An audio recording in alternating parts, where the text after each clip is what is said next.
Bonjour, qu'est-ce qu'un objet connecté, en anglais IoT? Vous chercherez le sens. Qu'est-ce que la chaîne d'information? Et on va voir l'exemple de cet objet qui s'appelle le Flower Power.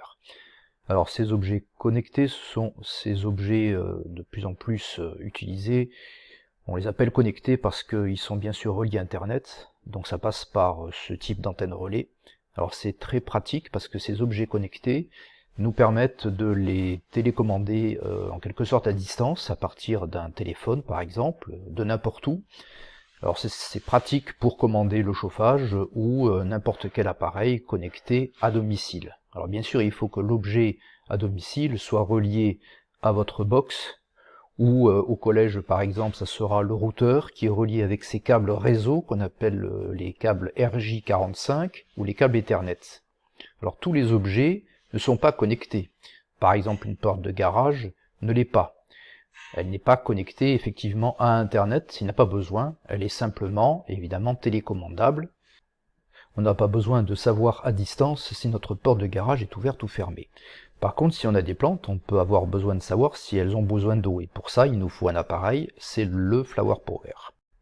Cet objet connecté est équipé de capteurs mesurant la luminosité, la température de l'air, le niveau d'engrais et l'humidité du sol.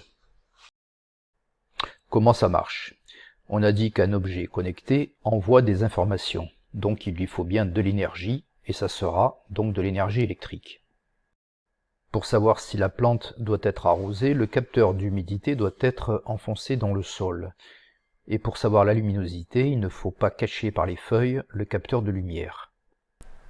Cet objet connecté doit pouvoir fonctionner par tout temps en extérieur, donc dans son cahier des charges, il y a la mention d'une contrainte d'étanchéité. Pour fonctionner, un objet connecté a souvent besoin d'une application. Cet objet a plusieurs fonctions, la principale étant de nous dire à quel moment il faut arroser la plante. Pour le savoir, cet objet est équipé de ce capteur d'humidité. L'objet est aussi équipé d'un capteur de luminosité qu'on voit ici. Et de l'autre côté, on a l'emplacement pour l'alimentation électrique.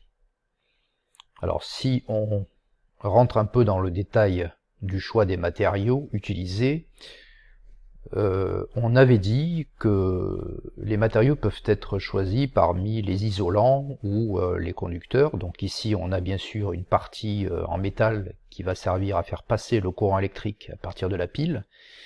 On voit aussi une partie en plastique qui va nous servir à faire l'étanchéité, ainsi que la bague en caoutchouc. Alors les piles sont polarisées, on met bien sûr le plus du bon côté. Cette pile est indispensable et c'est un peu le défaut de ces objets connectés, puisqu'on peut bien sûr la remplacer par un accumulateur, mais il faudra le recharger, c'est une contrainte. La particularité d'un objet connecté, c'est qu'il est fourni avec une application. C'est pas le cas des objets classiques. Par exemple, on peut avoir des objets simples qui permettent de savoir si la terre d'une plante a besoin d'être arrosée. On peut imaginer dans ce cas-là d'avoir un simple voyant qui va s'allumer pour le signaler. Mais là, c'est quand même mieux. Cet objet connecté ne se contente pas de nous dire si la terre est sèche, il va nous le dire en fonction de la plante. C'est-à-dire qu'une fois qu'on a choisi notre plante, l'appareil va accéder justement à Internet. C'est pour ça qu'on l'appelle un objet connecté. Et c'est Internet qui va lui donner toutes sortes de caractéristiques de la plante. Et ça va permettre à l'application de nous dire si la plante a besoin d'un peu plus de lumière ou d'eau. Tout ça dépend de chaque plante et l'application va chercher sur un serveur informatique les informations nécessaires à afficher sur le smartphone une information fiable. Un objet connecté n'est pas toujours directement relié à Internet. Ici, le Flower Power communique avec le smartphone en liaison Bluetooth. Vous allez maintenant compléter la chaîne d'information de cet objet connecté. C'est un exercice type brevet où on vous montre un schéma avec un texte qui explique l'objet Ici, c'est simple puisque on vient d'expliquer le fonctionnement de cet objet connecté, donc c'est à vous, maintenant, à compléter cette chaîne d'informations.